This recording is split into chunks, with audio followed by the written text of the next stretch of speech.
Sir कल मैंने Ryan और जयान और जबार का पीछा किया था। फिर वहाँ एक जगह मैंने इन्हें बात करते सुना था। मुझे ये नहीं पता कि वो कब था, किसने किडनैप करेंगे।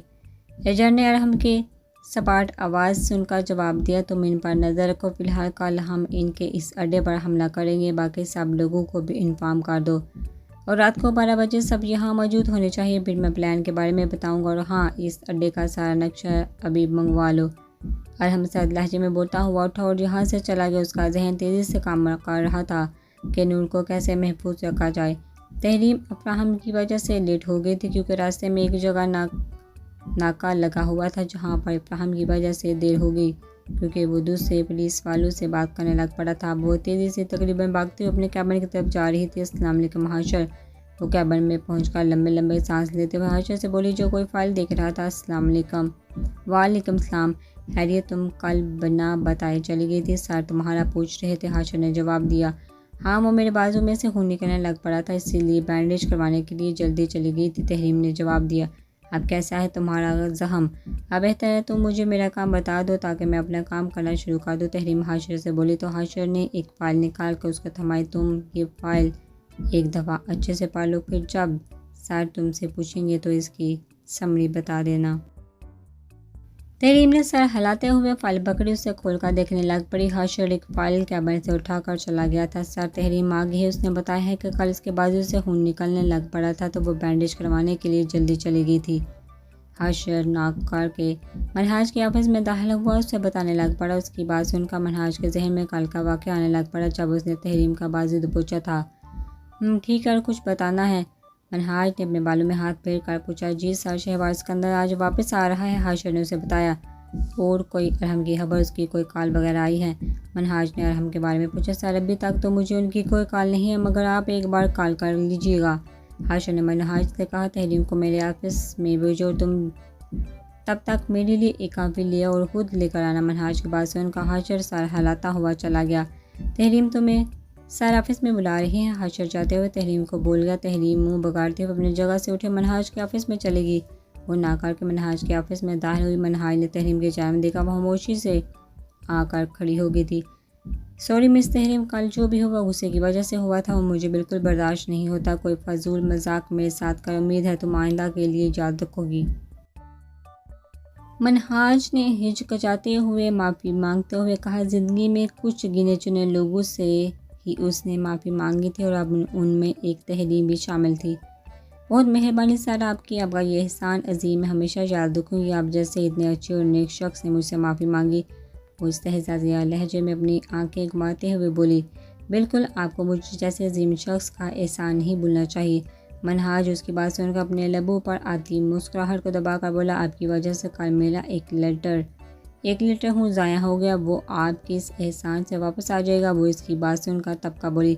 मुझे तो माशाल्लाह से आप अच्छी खासी सेहतमंद लग रही हैं, कैसे भी नहीं लग रहा आपका 1 लीटर खून ज़ाया हुआ है। मनहाज उसकी बात सुनकर एक नज़र उसके सर पर डाल कर बोला।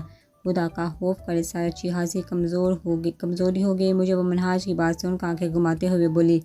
अगर तुम्हें इतनी कमज़ोरी है तो तुम्हारी ज़बान इतनी तेज़ी से फराटे कैसे बढ़ रही है? मनहाज ने मुस्कुराहट दबाकर मसनूई हैरानी से पूछा।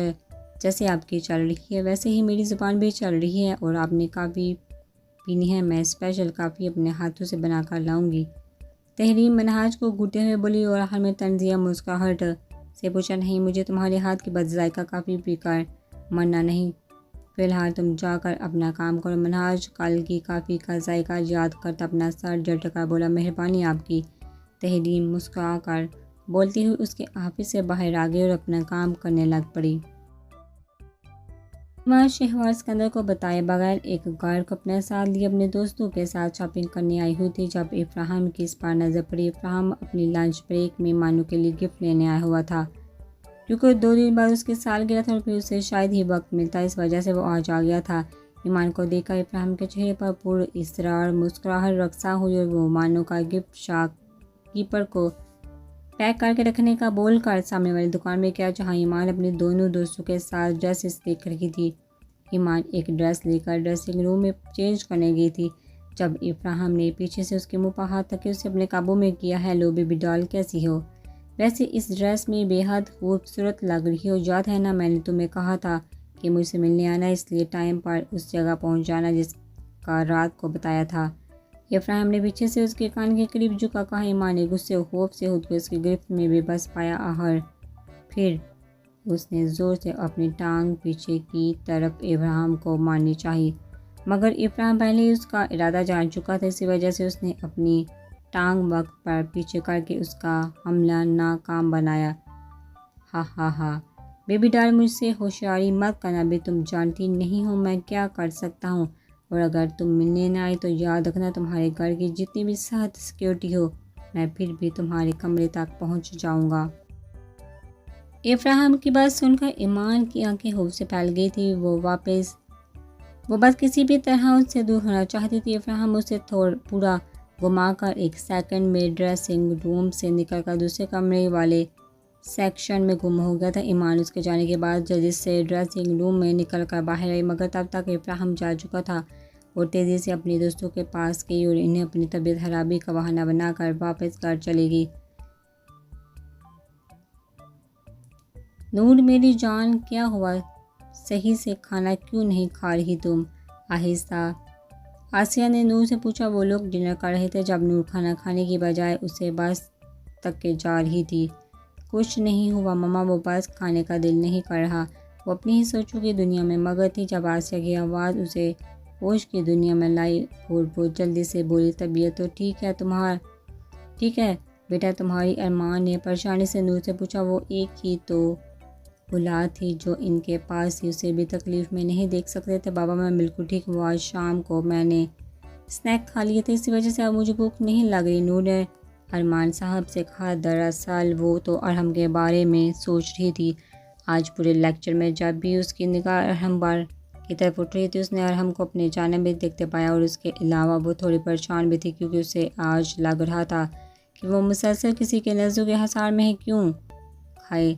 तुम्हें पता है ना, फिर तुमसे रात का खाना नहीं सही तरीके से खाया जाता। अब आधी रात को जब भूख लगेगी तो खाना गर्म करके खा लेना। जमान नूर से बोला, जिसने फट से अपना सर हिलाया था। आप फिक्र मत करिएगा, मैं बाद में खा लूँगी।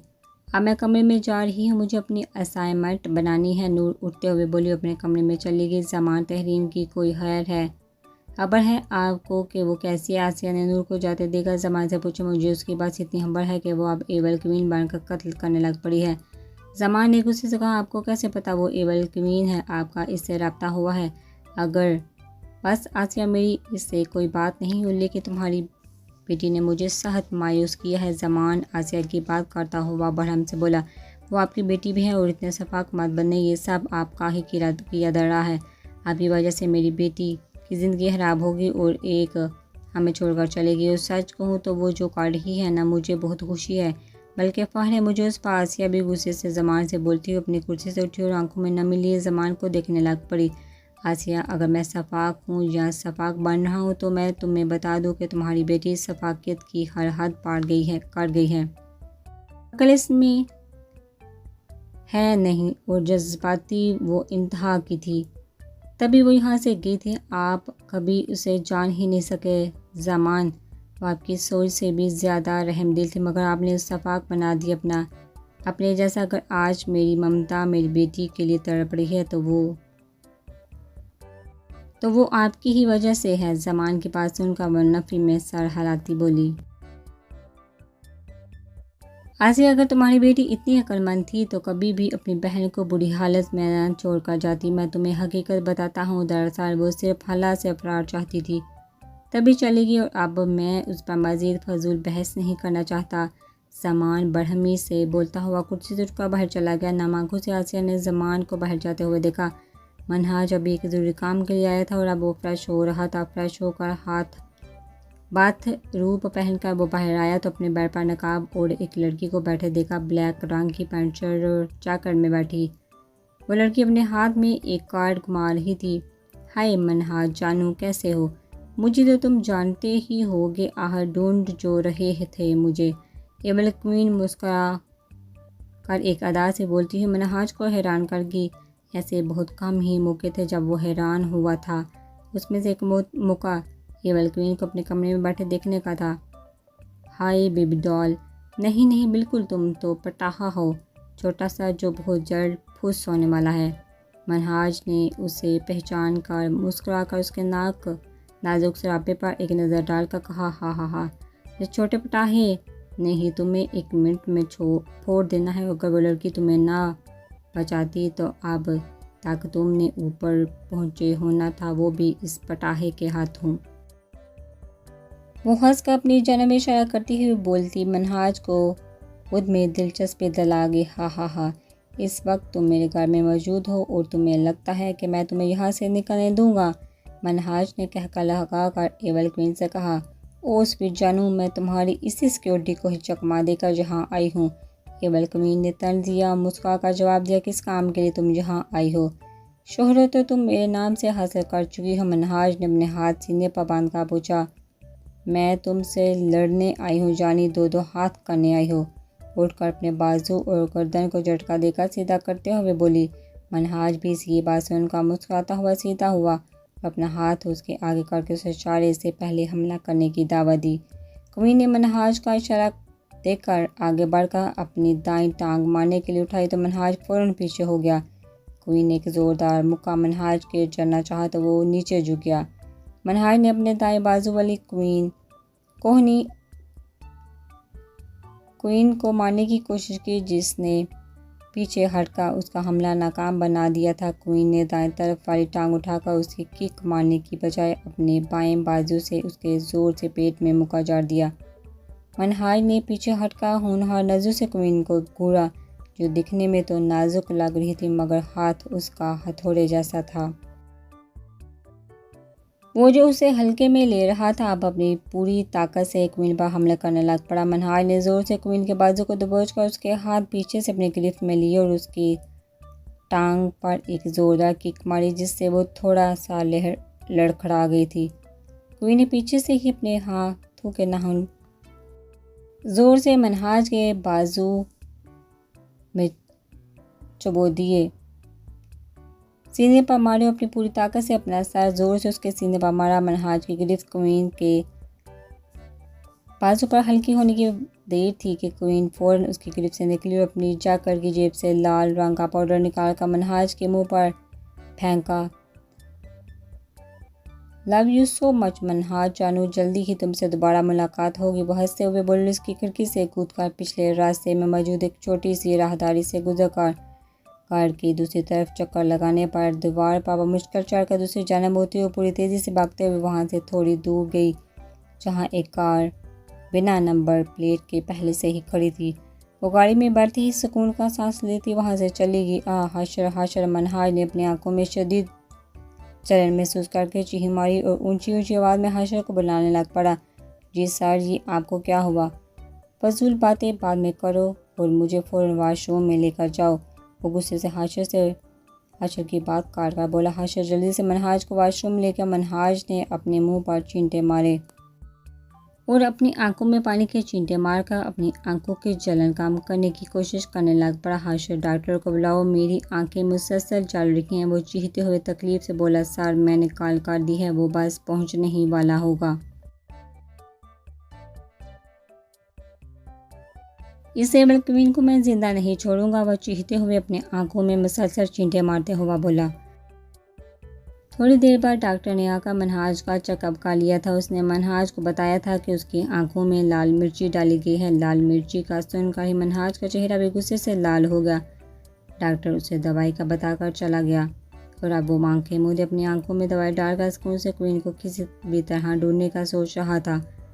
शहवार सिकंदर आज दोपहर को ही वापस आ गया था, मगर घर अभी ही आया था। कुछ शुक्र है डैड, आप वापस आ गए, मैंने आपको बहुत मिस किया। ईमान शहवार की अमानत का सुनकर भागते हुए नीचे आई थी और शहवार से गले मिलते हुए बोली, मैंने भी अपनी इस स्वीटी को बहुत मिस किया। शहवार उससे प्यार से मुस्कुरा कर बोला। ईमान के साथ ही सोफे पर बैठ कर, डैड आप मेरे कराची से क्या लाए हैं? तुम्हारे लिए बहुत सी चीज़ें लाया हूँ, बाद में देख लेना। शहवार ने ईमान की बात सुनकर जवाब दिया। डैड आप खाना खा कर आए हैं या मैं लगवाऊँ? और जबरान भाई कहीं नज़र नहीं आए? मैं खाना खा कर आया हूँ और जबरान अभी फ़िलहाल कराची में हैं, 2 हफ्तों बाद उसकी वापसी होगी। शहबार ने ईमान को बताया। फिर अचानक कुछ याद आने पर कड़हत लहजे में बोला, ईमान आप फिर तुम मेरी इजाज़त के बगैर शॉपिंग पर गई थी। तुम्हें वहाँ कुछ भी हो सकता था, कोई भी तुम्हें मार सकता था। और तुम कब ये बात समझोगी dad? I am sorry. Iman ने धीमी आवाज़ में जवाब दिया। अब तो वो वैसे भी यहाँ से निकलना नहीं चाहती थी। जब से वो माल से आई थी अपने कमरे का मुकम्मल बंद किए बैठी थी। सिर्फ खाने के लिए नीचे आती थी, फिर वो दोबारा अपने कमरे में बंद हो गई थी। अब शहबार के आने की खबर सुनकर थोड़ा पुरसुकून होकर वो नीचे आई थी। आइंदा के बाद मेरी इजाज़त के बगैर यहाँ से तुम कहीं नहीं जाओगी। आप अपने कमरे में जाकर आराम करो, मुझे एक ज़रूरी कॉल करनी है। शहबार ने कड़हत लहजे में ईमान से कहा, जो आंखों में आंसू लिए अपने कमरे में आ गए थे। शहबार अगर इससे प्यार करता था तो फिर भी ईमान से अक्सर ऐसे ही बोलकर उसे खुद से दूर कर देता था। वो इन्हें अभी बताना चाहती थी कि कोई लड़का उसे मुसलसल तंग कर रहा है, मगर इनका कड़हत लहजा सुनकर वो बता ना पाई। उसे कभी कभी शिद्दत से अपनी माँ की कमी महसूस होती थी। वो अपने बेड पर लेटकर रोते हुए अपनी माँ को याद करती। कब सो गई खबर ही ना हुई। एजेंट 201, तुम अपनी टीम के साथ पिछले रास्ते से हमला करोगी और मैं आगे वाले रास्ते से अपनी टीम के साथ, मगर एहतियात से अपना चेहरा किसी को भी बेनकाब मत करने देना। अब जाओ।